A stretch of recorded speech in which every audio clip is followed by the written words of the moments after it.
So guys, this should work for both Windows 11 and Windows 10. So for the first step, you want to click on the arrow in the bottom right of your taskbar, and then you're going to see OneDrive.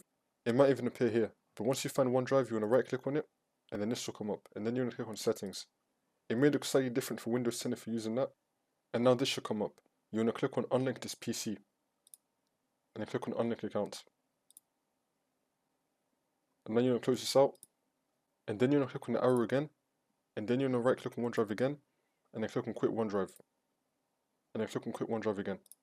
You may also have an option that says Start OneDrive automatically when I sign into Windows. You want to make sure that this is unchecked, and then click on OK. And if you don't have the option, that's also fine, but now we're going to head over to Search and type in Task Manager, click on it. And now once you're on this, you want to click on Startup Apps, and then if you see OneDrive or Microsoft OneDrive, you want to click on it, and then click on Disable. And then the status would have changed to Disabled.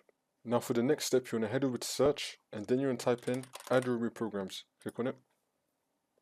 Now once you're on this, you want to scroll down until you see Microsoft OneDrive. You want to click on the three dots, click on Uninstall, and then you want to uninstall it. Now once it's been uninstalled, you want to restart your computer, and then that's how you do it.